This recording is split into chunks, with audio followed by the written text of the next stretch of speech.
अच्छा, उसके बाद हमारे पास क्या फीटल सर्कुलेशन हमारी रह गई थी। तो फीटल सर्कुलेशन में हमारे पास सबसे पहले जो प्लेसेंटा होता है वो हमारे पास क्या कर रहा होगा, एक्सचेंज करवा रहा है। जो अम्बिलाइकल आर्टरीज हैं और हमारे पास जो है वो डी ऑक्सीजनेटेड ब्लड है उनके पास, और जो अम्बिलाइकल वेन है उनके पास ऑक्सीजनेटेड ब्लड है।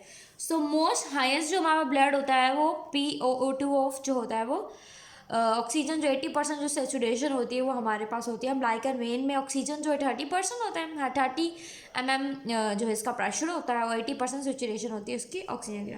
जबकि अम्बिलाइकल आर्टरी के पास सबसे लोएस्ट होता है क्योंकि वो रिटर्न लेके आ रहा है डीऑक्सीजनेटेड ब्लड। सबसे पहले जो ब्लड है वो अम्बिलाइकल वेन के जरिए से जाएगा हमारे पास, या तो वो लिवर में जाएगा या तो वो डक्टस वेनोसिस के जरिए। ज़्यादातर लिवर पे नहीं जाता, बल्कि हमारे पास जो है ज़्यादा से ज़्यादा शॉर्ट हो जाता है डक्टस वेनोसिस के जरिए से इन्फीरियर वेना कैवा में, by passing the hepatic circulation. फिर वो यहाँ पे जो राइट वेंट्रिकल में जाता है, फिर राइट एट्रियम से डायरेक्ट लेफ्ट वेंट्रिकल में चला जाता है, राइट वेंट्रिकल में नहीं जाता, ठीक है। उसे जाना है सर्कुलेशन में, तो राइट एट्रियम से लेफ्ट एट्रियम से लेफ्ट वेंट्रिकल से अयोर्टा के अंदर चला जाता है और डक्टस, ठीक है।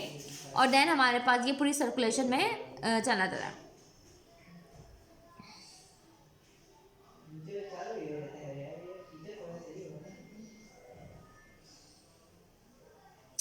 अच्छा, इसलिए अब हमारे पास जो डीऑक्सीजनेटेड ब्लड है वो कैसे आएगा हमारे पास, सुपीरियर वेना केवा से आएगा।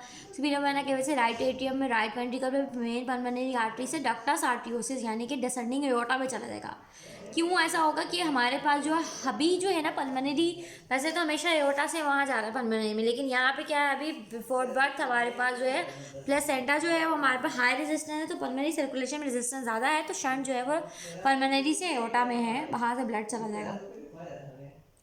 एट बर्थ जब इन्फेंट जो है ब्रेथ लेता है, ठीक है, तो क्या होता है हमारे पास ऑक्सीजन भर जाता है और प्रोस्टाग्लैंडिन कम होता है, जिसकी वजह से हमारे पास क्या होता है, हमारे पास ये जो है ना, हमारे पास क्या होता है, फिर हमारे पास ये जो फोरामेन वेल होता है ना वो क्लोज हो जाता है।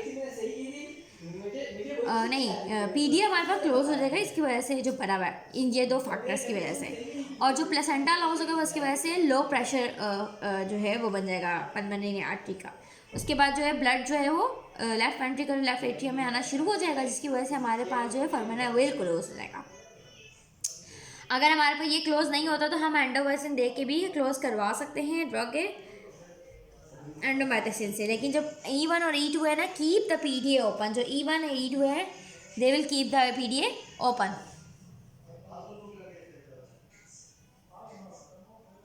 उसके बाद हमारे पास ये लिखा हुआ है कि लो रेजिस्टेंट प्लेसेंटा रिमूव हो जाता है हमारे पास। अच्छा सॉरी, फिर ये बता दें कि जो प्लेसेंटा होता है वो लो रेजिस्टेंस होता है, और जब आफ्टर डिलीवरी हम रिमूव करते हैं लो रेजिस्टेंस को, वो सिस्टमेटिक सर्कुलेशन रेजिस्टेंस कम कर होता है, तो हमारी रेजिस्टेंस क्या हो जाती है, हाई हो जाती है। सो CVR इज ग्रेटर आफ्टर, तो सिस्टमेटिक वास्कुलर रेजिस्टेंस बढ़ जाती है, जिसकी वजह से हमारे पास अब जो होगा, अब हमारे पास जो है अयोटा का प्राइमरी सर्कुलेशन में जाएगा, अब हमारे पास लंग्स काम करना शुरू कर देंगे, लेफ्ट एट्रियम में आउटपुट ज़्यादा होगा, और अब हमारे पास so left ventricle output increase after birth, increase LA pressure from lung to LA to left ventricle. तो ये सब कुछ हमारे पास होगा, ठीक है। ये बात इंपॉर्टेंट है कि MCQs में आएगी। देन हमारे पास जो है वो एनाटमी है ऑफ द हार्ट, ठीक है, और उसके बाद हमारे पास क्या है, physiology of the heart.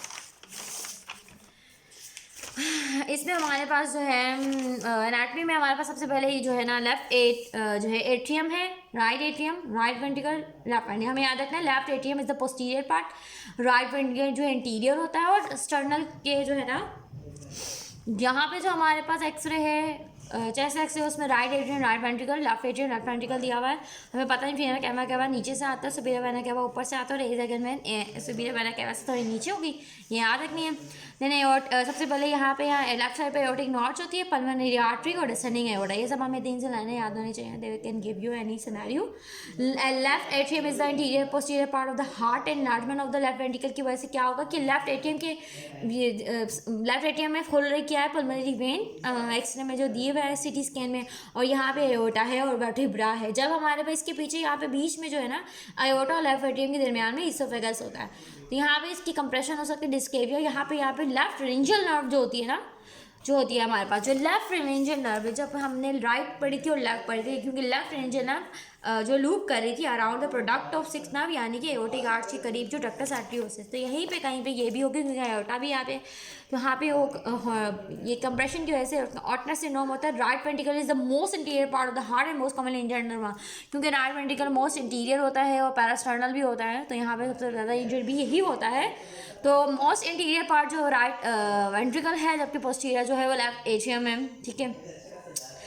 Inferior superior vena क्या हार्ट में होता है, इन्फीरियर वेना क्या होता है कॉर्नी साइनस जो है वो ड्रेन करता है राइट एट्रियम में। मोस्ट डीऑक्सीनेटेड ब्लड जो है वो कॉर्नी साइनस का होता है, सुपीरियर वेना का वेंट्रिकल वेना का सब इसके अंदर ड्रेन होती है। पेरिकार्डियम हमारे पास क्या होता है, दिल की जो लेयर्स हैं उसमें 3 लेयर्स आते हैं फ्रॉम वाटर टू इनियर। सबसे पहले फाइब्रस होती है, फिर पैराइटल होती है और जो कि और ठीक है, फिर हमारे पास जो है ना बिटवीन द एपिकार्डियम और parietal layer there is a space which is called epicardium. अच्छा, एपिकार्डियम जो है ना वो हमारे पास पेरिकार्डियल स्पेस तो एपिकार्डियम और पैराइटल के जगह एपिकार्डियम जो है वो इसका मतलब है कि विजरल लेयर जो है ना एपिकार्डियम है, बिल्कुल ही विजरा के साथ जो अटैच है वो एपी है, फिर देन बीच वाली पैराइटल है, देन फाइब्रस है। अच्छा, उसके बाद हमारे पास जो ये याद रखना है कि जो हमारे पास जो है जो पेरिकार्डियम है उसको इनर्वेशन जो है फ्रेनिक नर्व से मिल रही है, तो इसीलिए जो फ्रेनिक नर्व होती है उसका पेन हमारे आर्म शोल्डर्स में नेक में जा सकता है, लेफ्ट में, ठीक है, तभी हमारे पास एमआई का पेन जाता है। उसके अलावा हमारे पास ये है कि कॉर्नी वेसल्स हमारे पास होती हैं एपिकार्डियम और विजरास के दरमियान वाली लेयर के अंदर, ये भी याद रखना है। फिर मायोकार्डियम, फिर एंडोकार्डियम, एंडोकार्डियम सबसे अंदर लेयर, फिर उससे बाहर वाली मसल्स होती हैं मायोकार्डियम, फिर एपिकार्डियम, एपिकार्डियम और मायोकार्डियम के दरमियान में कॉर्नी वेसल है, पेराइटल लेयर आ गई हमारे पास, फिर हमारे पास फाइब्रस लेयर आती है। Between the pericardial and pericardium में there is the pericardial space. Coronary blood supply जो है वो डिपेंड करती है राइट डोमिनेंट सर्कुलेशन जो होती है, डिपेंड करती है पीडीए किससे राइज हो रही है, राइट से हो रही है तो राइट डोमिनेंट, अगर लेफ्ट से हो रही है तो लेफ्ट सेक्लम से, तो पीडीए जो लेफ्ट सर्कुलेशन डिपेंड करती है पीडीए पे, ठीक है। कॉर डोमिनेंट जिसमें दोनों से राइज हो रही है।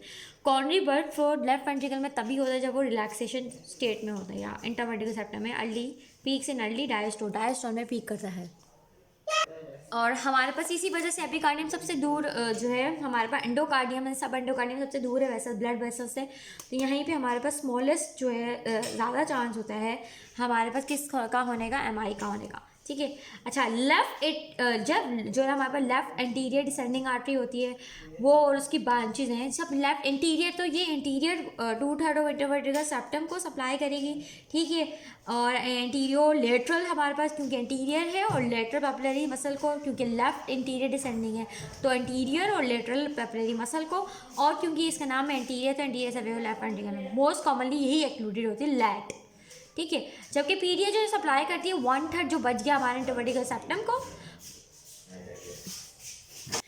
राइट कॉर्नरी आर्टरी जो है वहाँ पर सप्लाई करती है एवीओ एस नोड को, इनफैक्ट जो है ना मतलब जो नोडल सप्लाई वो आरसी करती है। ये हमारे पास लेफ्ट डोमिनेंट सर्कुलेशन की बात हो रही है। जब भी हमारे पास लेफ्ट डोमिनेंट सर्कुलेशन होगी ना तो पीडीए जो है इन्फीरियर वॉल को सप्लाई करेगी, तो उसमें हमारे पास जो है वो हमारे पास जब भी हमें कैसे पता चलेगा कि लेफ्ट जो है डोमिनेट है, जो हमारे पास इन्फीरियर वॉल डैमेज हो रही होगी, साथ में जब left ventricle left circular artery का मसला होगा, तो याद रखना। उसके अलावा हमारे पास जो एंटीरियर लेटरल है उसको हमारे पास एलएडी और लेफ्ट सर्कमफ्लेक्स आर्टरी दोनों सप्लाई कर सकते हैं, एंटीरियर लेटरल सेप्टम को, पेपिलरी सेप्टम को, लेकिन जो हमारे पास एंटीरियर पोस्टीरियर जो हमारे पास पोस्टीरियर मीडियल है उसको सिर्फ हमारे पास पीडीए ही सप्लाई करी है, तो उसके इन्फेक्शन के चांसेस ज़्यादा हैं, तब भी हमारे पास इन्फेक्शन होगा लेफ्ट साइड का, तो इन्फीरियर वॉल हमेशा इन्फेक्ट हो सकती है। देन हमारे पास जो है यहाँ पे हम फिजियोलॉजी स्टार्ट होती है। कार्डिक स्ट्रोक वॉल्यूम क्या होती है कैप से, तो इन्होंने नेमोनिक बताया हुआ, कॉन्ट्रैक्टिलिटी पे डिपेंड करती है,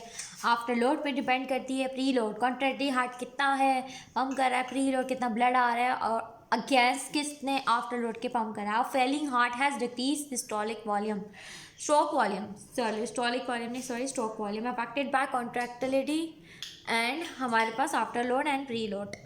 अच्छा, कॉन्ट्रैक्टिलिटी हम एक्सरसाइज जब करते हैं एंजाइटी के अंदर बढ़ जाती है, प्री लोड हमारे पास प्रेगनेंसी में बढ़ता है, और कोई भी हम ड्रग ले रहे हैं जिससे आफ्टर लोड, तो ये सब चीज़ें दो चीज़ों को हम बढ़ा रहे हैं, लेकिन आफ्टर लोड को कम करने से हमारे पास स्ट्रोक वॉल्यूम बढ़ जाएगी। कॉन्ट्रैक्टिलिटी कॉन्ट्रैक्शन किससे बढ़ेंगी, जिसकी वजह से स्ट्रोक वॉल्यूम बढ़ जाएगी अगर हमने बीटा 1 की स्टिमुलेशन कर दी, यानी हमने प्रोटीन काइनेज को एक्टिवेट किया जिसने क्या किया फॉस्फोलैम्बिन की फॉस्फोराइलेशन करा दी, ठीक है, जिसकी वजह से हमारे पास कैल्शियम एटीपीएस जो है वो एक्टिवेट हो गया, जिसकी वजह से कैल्शियम स्टोरेज जो है बढ़ गई। और फिर जब एक्टिवेटेड प्रोटीन काइनेज आया तो कैल्शियम चैनल की फॉस्फोराइलेशन, कैल्शियम की एंट्री भी बढ़ गई, और कैल्शियम जितना ज़्यादा स्टोर था उतना ज़्यादा निकल रहा भी है, और कैल्शियम इंड्यूस कैल्शियम रिलीज होगा। जितना ज़्यादा हमारे पास कैल्शियम बढ़ेगा उतना ज़्यादा हमारे पास कॉन्ट्रैक्टिलिटी बढ़ेगी, जितना ज़्यादा हमारे पास सोडियम कैल्शियम की एक्टिविटी कम होगी उतना जो है वो हमारा एक्स्ट्रा सेलुलर जितना सोडियम कम होगा और इंटरसेलुलर कैल्शियम जितना ज़्यादा होगा वो हमारे पास। अच्छा, क्या होता है हमारे पास जैसे हमारे पास डिजॉक्सिन क्या करता है, ब्लॉक करता है सोडियम पोटेशियम पंप को। जब सोडियम अंदर नहीं आता, पोटेशियम बाहर नहीं जाता, तो सोडियम जो है तो हमारे पास क्या होता है, पोटेशियम बाहर नहीं जाता, सोडियम अंदर नहीं आता। ठीक है, पोटेशियम को क्या करना है, बाहर डालना है, और सोडियम को नहीं, इसमें ये नहीं होता। इसमें क्या होता था, हाँ, सोडियम पोटेशियम पंप में ये होता है कि पोटेशियम को अंदर आना है, सोडियम को, क्योंकि पोटेशियम अंदर ज़्यादा होता है और सोडियम को बाहर जाना है, क्योंकि सोडियम बाहर ज़्यादा होता है। तो इसमें ये होता है कि ब्लॉक हो जाता है सोडियम पोटेशियम पंप डिजॉक्सिन। तो अब पोटेशियम अंदर नहीं आ रहा, सोडियम बाहर नहीं जा रहा, सोडियम का कंडेंसेशन अंदर भर जाएगी, तो सोडियम कैल्शियम चैनल जो होता है वो क्या करता है, हमारे पास अंदर लेके आता है सोडियम को और बाहर लेके जाता है कैल्शियम को। अब हमारे पास पहले से ही सोडियम इतना ज़्यादा, तो सोडियम कैल्शियम एक्सचेंजर की एक्टिविटी कम हो जाएगी। इस तरह कैल्शियम जो है जिसको बाहर लेके जाना है तो वो कम हो जाएगा, तो इंट्रासेलुलर कैल्शियम बढ़ जाएगा। जब इंट्रासेलुलर कैल्शियम बढ़ जाएगा तो हमारे पास जो है वो कॉन्ट्रैक्शन बढ़ जाएगी। तो बस इतनी बात याद रखनी है कि अंदर कैल्शियम बढ़ना चाहिए जो भी ज़रूरी से बढ़े, और जो है बाहर एक्स्ट्रा सेलुलर सोडियम कम होगा। और डिजॉक्सिन की वजह से भी ये जो इसका प्राइमरी मैकेनिज्म और सेकेंडरी मैकेनिज्म हमें याद होना है कि डिजॉक्सिन पहले तो सोडियम पोटेशियम पंप को करता है, उसकी वजह से जो इनडायरेक्टली हमारे पास जो है सोडियम लेवल का बढ़ जाता है, उसकी वजह से सोडियम और कैल्शियम एक्सचेंजर की एक्टिविटी कम होती है, जिसकी वजह से इंटरसेलुलर कैल्शियम बढ़ जाती है। आपको याद करना है, सिंपल इसकी बात है कि आपका जो चीज़ बाहर जा रही है वो अंदर जा रही है। इस तरह मैकेनिज्म याद होगा तो बिल्कुल याद हो जाएगा। प्री लोड जो है, जितना पानी आ रहा है, कितना कार्डिक आउटपुट आ रहा है, वो डिपेंड करता है। प्री लोड जो है हमारे पास डिपेंड करता है कि कितना वेंट्रिकुलर ने की एंड डायस्टोलिक वॉल्यूम आई, कितना जो है ब्लड आया है हमारे पास। Depend on venous tone, depend करता है कितनी ही वीनस स्टोन थी और वॉल्यूम कितनी है ब्लड की। जितनी ज़्यादा वीनस स्टोन होगी उतना ज़्यादा प्रीलोड आएगा, जितनी ज़्यादा ब्लड वॉल्यूम उतना ज़्यादा आएगा। वेजो डायलेटर क्या करेंगे, क्योंकि जो वेन्स को डायलेट कर देंगे वो हमारा प्री लोड हार्ट की तरफ ब्लड कम पंप कर पाएंगे। आफ्टर लोड क्या है कि after load is mean arterial pressure पे डिपेंड करता है। जितनी ज़्यादा हमारे पास बॉल की टेंशन होगी उतनी ज़्यादा, जितना ज़्यादा बॉल टेंशन होगी जितनी ज़्यादा उस पर प्रेशर होगा उतना ज़्यादा आफ्टर होगा। और हमारा आफ्टर लोड जितना ज़्यादा होता है बाहर की तरफ, तो हमारी क्या करते हैं, हमारी बॉडी का लेफ्ट वेंट्रिकल कंपनसेट करता है। कैसे करता है, हाइपरट्रॉफी करता है in order to decrease wall stress. अब इसमें ऐसा क्या दिखा भाई, हमारे पास वॉल टेंशन का फिनोमेना क्या, लैप्लास कहता है कि वॉल टेंशन डिपेंड करती है प्रेशर पे और रेडियस पे। ठीक है, हमारे पास अगर हमारे ओटा का प्रेशर बढ़ गया है और ठीक है और टेंशन बढ़ रही है तो हम उसको कम कैसे करेंगे। अच्छा, अब हमारे पास जो है, अब टेंशन को कम करने के लिए हमारे पास स्ट्रेस का फॉर्मूला क्या है कि स्ट्रेस बढ़ गया तो हम क्या करेंगे, इसको कम करने के हमने हमारी बॉडी क्या करती है, थिकनेस बढ़ा देती है वेंट्रिकल्स की। इसीलिए हमारे पास जो स्ट्रेस का फॉर्मूला है उसमें थिकनेस नीचे है, जब थिकनेस बढ़ेगी तो स्ट्रेस कम हो जाएगा। मायोकार्डियल ऑक्सीजन तभी बढ़ेगा जब कॉन्ट्रैक्टिली बढ़ेगी, आफ्टर लोड बढ़ेगा, हार्ट रेट बढ़ाएंगे या डायमीटर ऑफ वेंट्रिकल बढ़ेगा। जितना ज़्यादा डायमीटर उतनी ज़्यादा वॉल पे टेंशन बढ़ेगा, यानी कि जितनी ज़्यादा वॉल्यूम होगी, जितना ज़्यादा प्री लोड आएगा उतना ज़्यादा हमारे पास ऑक्सीजन की डिमांड बढ़ेगी।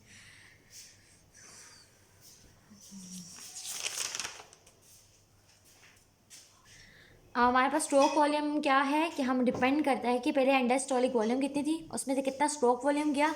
ठीक है, बच गया एंड सिस्टोलिक वॉल्यूम, तो उसको माइनस करके हमारे पास स्ट्रोक वॉल्यूम बन जाती है। एंड सिस्टोलिक वॉल्यूम यानी कितना हमारे पास ब्लड था और कितना पंप किया उसको माइनस करें तो स्ट्रोक वॉल्यूम आती है। इंजेक्शन फ्रैक्शन है कि डिवाइड कर दें, इसी फॉर्मूले को हम एंडास्टोलिक वॉल्यूम से डिवाइड करें तो हमें पता चलेगा कितने में से हमारे पास इंजेक्ट हुआ है। Injection fraction is index of contractility ventricle contractility. हमारे पास सिस्टोलिक हार्ट फेलियर में डिक्रीज होगी, क्योंकि सिस्टोलिक हार्ट फेलियर का मतलब है सिस्टोल बिल्कुल जो है वो खराब है, सिस्टोलिक हार्ट फेलियर। इसलिए usually normally diastolic heart failure में मतलब कि हमारे पास डायस्टोल का मसला है लेकिन कॉन्ट्रैक्टली नॉर्मल है। कार्डिक आउटपुट हमारा हमेशा कितना होता है, स्ट्रोक वॉल्यूम कितनी है और हार्ट रेट कितना हमारा हार्ट पंप कर रहा है इस स्ट्रोक वॉल्यूम को, जितना हमारे पास ब्लड है। शुरू में जब हम एक्सरसाइज करते हैं तो कार्डिक आउटपुट कैसे मेंटेन होता है कि हमारी बॉडी क्या करती है, हार्ट रेट को भी बढ़ा देती है, स्ट्रोक वॉल्यूम को भी बढ़ा देती है। लेकिन बाद में हमारी बॉडी सिर्फ जो है स्ट्रोक वॉल्यूम उतनी ही पंप करता है लेकिन हार्ट रेट को बढ़ा देता है। अब हमारे पास फिक प्रिंसिपल कहता है कि हमारे पास कार्डिक आउटपुट डिपेंड करता है इक्वल्स टू कितना हमने रेट ऑफ ऑक्सीजन कितना कंज्यूम हो डिवाइडेड बाय आर्ट्रिया में कितना ऑक्सीजन है माइनस वीनस में ऑक्सीजन कितना है। पहले आर्टरी में कितना ऑक्सीजन था, फिर माइनस वीनस में कितना ऑक्सीजन है और रेट ऑफ ऑक्सीजन कंजम्पशन, हम इससे निकाल सकते हैं कार्डियक आउटपुट फिक प्रिंसिपल के जरिए से। डायस्टोल जो है, जितना ज़्यादा हार्ट रेट बढ़ता है उतनी ज़्यादा हमारे पास फिलिंग कम हो जाती है वेंट्रिकल टैकीकार्डिया में। तो डायस्टोलिक फिलिंग टाइम कम हो, हार्ट में ब्लड कम आएगा तो स्ट्रोक वॉल्यूम कम होगी, स्ट्रोक वॉल्यूम कम होगी तो कार्डियक आउटपुट कम हो जाएगा। पल्स प्रेशर क्या होता है कि हम पहले जो है पल्स प्रेशर में हमारे पास हाई प्रेशर रखते हैं systolic BP minus diastolic BP, जैसे 120/80 उसका पल्स प्रेशर जो हम निकालते हैं, ठीक है 40। Pulse pressure is directly proportional to pulse pressure, directly तो प्रोपोर्शनल होता है स्ट्रोक वॉल्यूम के, बट इन्वर्सली प्रोपोर्शनल होता है पल्स का, क्योंकि प्रेशर है तो जितनी ज़्यादा हमारे पास जो है आर्टरियल कंप्लाइंस के इन्वर्स होता है, जितनी कम हमारे पास कंप्लाइंस होगी, मतलब जितनी आर्टरी कम स्ट्रेच करेगी उतनी ज़्यादा हमारे पास प्रेशर ज़्यादा होगा वॉल का।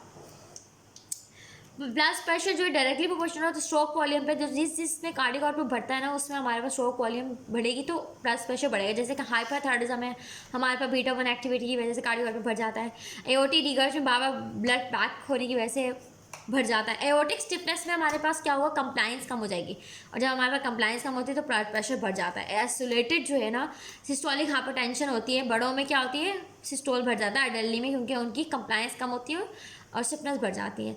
और जो लोगों को ऑब्स्ट्रक्टिव स्लीप एपनिया होता है उसमें हमारे पास क्या होता है, ऑब्स्ट्रक्शन होती है, हमारे पास बीपी बढ़ जाता है, हाइपरटेंशन हो जाती है, तो उसमें भी हमारे पास सिंपैथेटिक टोन बढ़ जाती है जिसकी वजह से हमारे पास पल्स प्रेशर बढ़ जाता है। अनीमिया में हमारी बॉडी और एक्सरसाइज के अंदर ट्रांजिएंट हमारे पास जो है वो शुरू में एक्सरसाइज में हमारा पल्स प्रेशर बढ़ता है।